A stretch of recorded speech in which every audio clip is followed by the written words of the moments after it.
তারাতলায় এখনো ধ্বংসস্তূপ সরিয়ে প্রাণের খোঁজ। তারাতলায় উদ্ধারে হাতে হাত কেন্দ্র রাজ্য। প্রায় 48 ঘন্টার রুদ্ধশ্বাস অপারেশনে সেনা এনডিআরএফ। যুদ্ধকালীন তৎপরতায় চলছে উদ্ধার কাজে পুলিশ, দমকল, পুরকর্মীরাও। কেন্দ্র রাজ্যের এজেন্সির তৎপরতায় ম্যারাথন অভিযান। সেনার তরফে খোলা হয়েছে একাধিক মেডিকেল ক্যাম্পও। সরাসরি ঘটনাস্থল থেকে রয়েছে প্রতিনিধি সুদীপ্ত। এখনো প্রাণের খোঁজে সেখানে উদ্ধার কাজ জারি রয়েছে। একেবারে যুদ্ধকালীন তৎপরতায় চলছে উদ্ধার কাজ। হাতে হাত রেখে কেন্দ্র রাজ্য সমন্বয়ে চলছে উদ্ধার কাজ। কি ছবি এই মুহূর্তে? দেখো প্রিয়াঙ্কা, আজকে মৃত্যু উপত্যকায় তৃতীয় দিন বলা চলে। এই মুহূর্তে দেখা যাচ্ছে যে উদ্ধার কাজ, সেই উদ্ধার কাজ কিন্তু এখনো পর্যন্ত চলছে। একদম কেন্দ্র এবং রাজ্য হাতে হাত মিলিয়ে এই কাজ চলছে। জাতীয় বিপর্যয় মোকাবিলা টিম রয়েছে, এসডিআরএফ রয়েছে এবং ডিএমজি রয়েছে, কেএমসি কর্মীরা রয়েছে, কলকাতা পুলিশ রয়েছে এবং দমকল রয়েছে। এখন যে ছবিটা দেখা যাচ্ছে যে বেশ কিছু এনডিআরএফ এর যারা কর্মীরা তারা যেমন এলেন সকালবেলা এবং রাত থেকে সারা রাত ধরেই কিন্তু কাজ চলেছে।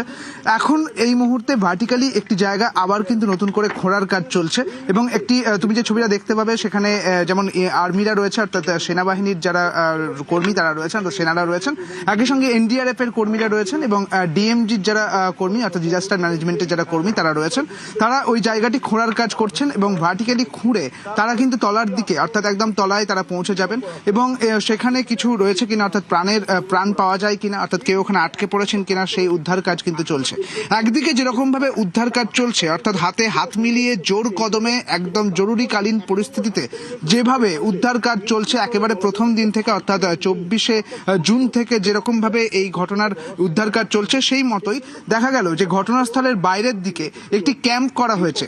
এএমসির পক্ষ থেকে একটি ক্যাম্প অর্থাৎ আর্মি মেডিকেল কর্পসের পক্ষ থেকে একটি ক্যাম্প করা হয়েছে, যেখানে এই উদ্ধারকারীরা যদি অসুস্থ হয়ে পড়ছেন তাহলে তাদেরকে তড়িঘড়ি সেখানে নিয়ে যাওয়া হচ্ছে এবং সেখানে অক্সিজেনের ব্যবস্থা রয়েছে। অক্সিজেনের পাশাপাশি যাবতীয় মেডিকেল সাপোর্টের ব্যবস্থা রয়েছে।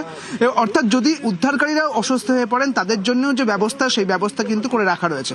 আমরা দেখেছিলাম যে 24 তারিখে যখন এই পরিস্থিতি তৈরি হয়েছিল সেই সময়ই কিন্তু এএমসির পক্ষ থেকে মেডিকেল টিম পৌঁছে গিয়েছিল, একই সঙ্গে এনডিআরএফ পৌঁছে গিয়েছিল। যেমনটা মুখ্যমন্ত্রী শুভেন্দু অধিকারী জানিয়েছিলেন, একেবারে কেন্দ্র এবং রাজ্য হাতে হাত মিলিয়ে সেই কাজ কিন্তু এখনো পর্যন্ত জারি রয়েছে। এখনো পর্যন্ত কিন্তু উদ্ধার কাজ জারি রয়েছে এমনটাই দেখা যাচ্ছে। একটু ছবিটা দেখাতে বলবো আমার ক্যামেরা পার্সন খোকন, সেই ছবিটা দেখাচ্ছে যে ধ্বংসস্তূপ, সেই ধ্বংসস্তূপে যেরকম ভাবে ভার্টিক্যালি খোঁড়ার কাজ চলছে, অন্যদিকে স্নিপার ডগ এনে সেই চেকিং চলছে, স্ক্যানিং চলছে, যদি কোনো প্রাণকে তারা লোকেট করতে পারে সেই জিনিসগুলোও কিন্তু এখনো পর্যন্ত জারি আছে। অর্থাৎ এখনো এখানে যে প্রাণ পাওয়া যেতে পারে এখনো পর্যন্ত যারা এখানে আটকে রয়েছেন বলে মনে করছে প্রশাসনের তরফ থেকে মনে করা হচ্ছে, সেই কিন্তু উদ্ধার কাজ, সেই মতো উদ্ধার কাজ কিন্তু এখনো পর্যন্ত বজায় রয়েছে। সেই ছবি একেবারে স্পষ্ট। প্রিয়াঙ্কা, একেবারে সুদীপ্ত।